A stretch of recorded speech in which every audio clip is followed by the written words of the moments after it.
মহাকুম্ভে মহা অমৃত স্নান একেবারে শুরুর দিন থেকেই রিপাবলিক বাংলা প্রতি মুহূর্তে আপনাদের সামনে সেই ছবি তুলে ধরেছে।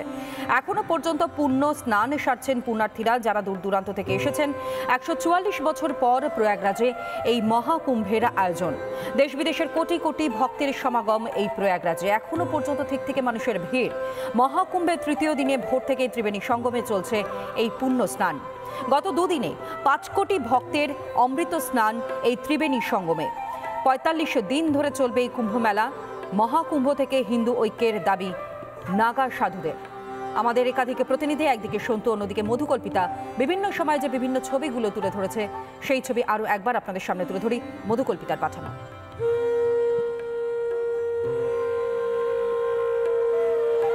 শুনেছি কুম্ভ মেলায় হারিয়ে যাওয়া ভাই বোন, অর্থাৎ কুম্ভ মেলায় আসলে পরে হারিয়ে যাওয়ার একটা সম্ভাবনা থাকবে নাই বা কেন বলুন তো? কোটি কোটি মানুষের সমাগম হয় এই কুম্ভ মেলায়। আর কুম্ভ মেলায় যে কোটি কোটি মানুষের সমাগম হয়েছে সেটা বেশ হারে হারেই টের পাচ্ছি বিগত কয়েকদিন ধরে। আমি এবং আমার সঙ্গে আমার সহকর্মী সন্তু রয়েছেন, সন্তু এবং আমি দুজনেই। কিন্তু এই কুম্ভ মেলা চত্বরে কেউ এলে পরে কেউ যাতে হারিয়ে গেলে সেই জায়গাটা সহজে খুঁজে পেতে পারেন, তার জন্য এবারে যোগী আদিত্যনাথের সরকার বেশ কয়েকটা উপায় নিয়েছে। এবং তার মধ্যে অন্যতম বেশ কয়েকটি উপায় আপনাদের আগেও দেখিয়েছি। তার মধ্যে অন্যতম হচ্ছে এই যে বড় বড় এক একটা দরজা তৈরি করা হয়েছে। দরজার নাম হচ্ছে কচ্ছপ দুয়ার। এরকম আরো বেশ কয়েকটা দরজা রয়েছে, কোনোটা নন্দী দুয়ার, কোনোটা কচ্ছপ দুয়ার, এরকম দরজা রয়েছে। এই সমস্ত দরজাগুলোর পাশেই কিন্তু থাকছে একটা করে পুলিশের সহায়তা কেন্দ্র, অর্থাৎ পুলিশ এখানে কিন্তু সবসময় মোতায়েন থাকছে। এই দরজা থেকে বেরোলেই আপনি ডান দিকে পুলিশ সহায়তা কেন্দ্র পাবেন। কেউ যদি কুম্ভ মেলা চত্বরে এসে হারিয়ে যান বা খুঁজে না পান, তাহলে এই যে দরজাগুলো, সেই দরজাগুলোর নাম মনে রাখলে খুব সহজেই আপনি এই জায়গাতে পৌঁছে যেতে পারবেন। অর্থাৎ আপনি দিক ভ্রষ্ট কোনোভাবেই হবেন না, কোনোভাবেই আপনি হারিয়ে যাবেন না। সে কারণেই কিন্তু এই উদ্যোগ। আর এই যে পুলিশ সহায়তা কেন্দ্র, এখানে কিন্তু সবসময় পুলিশ মোতায়েন থাকছে, সবসময় কিন্তু পুলিশ কর্মীরা এখানে থাকছেন যারা তীর্থযাত্রীরা আসছেন তাদের সুবিধার্থে, তাদের পাশে দাঁড়ানোর জন্য। সে কারণেই কিন্তু এই উদ্যোগ উত্তরপ্রদেশ সরকারের। এবং তার জন্যই তো এই কুম্ভ মেলাতে এখন এলে পরে হারিয়ে যাওয়াও যেমন যায়, খুঁজে পাওয়াটাও খুব সহজ হয়। শুধুমাত্র একটু বিষয়গুলো খেয়াল রাখলেই খুব সহজ হয়ে যাবে কুম্ভমেলা চত্বর থেকে নিজেকে খুঁজে পাওয়াটা। আর সেই উদ্যোগটাই নিয়েছেন যোগী আদিত্যনাথের সরকার। ভিডিও জার্নালিস্ট অমিত শেঠের সঙ্গে মধুকল্পিতা, রিপাবলিক বাংলা, প্রয়াগরাজ। আর এদিকে মহাকুম্ভে পুণ্যার্থীদের জন্য মহা আয়োজন। উটের পিঠে চেপে ঘোরার জন্য রাজস্থান যেতে আর হবে না।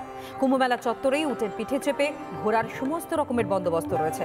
50 থেকে 60 টাকা দিলেই চড়তে পারবেন উটের পিঠে।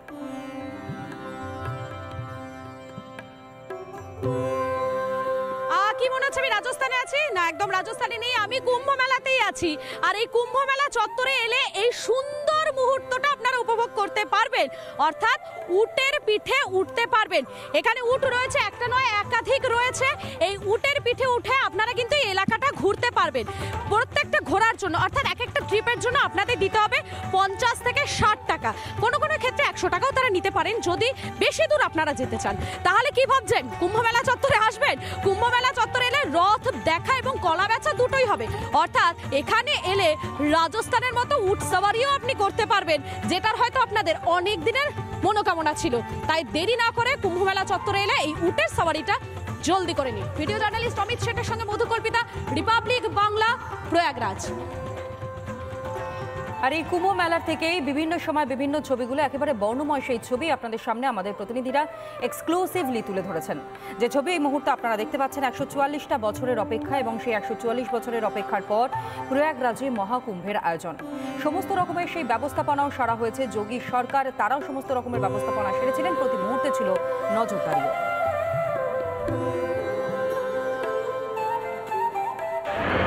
নানা ধরনের কন্টেন্ট দেখার জন্য লাইক করুন, শেয়ার করুন আমাদের ফেসবুক পেজ, সাবস্ক্রাইব করুন আমাদের ইউটিউব চ্যানেল। পাশাপাশি অন্যান্য ব্রেকিং নিউজের জন্য অবশ্যই চোখ রাখুন রিপাবলিক বাংলায়।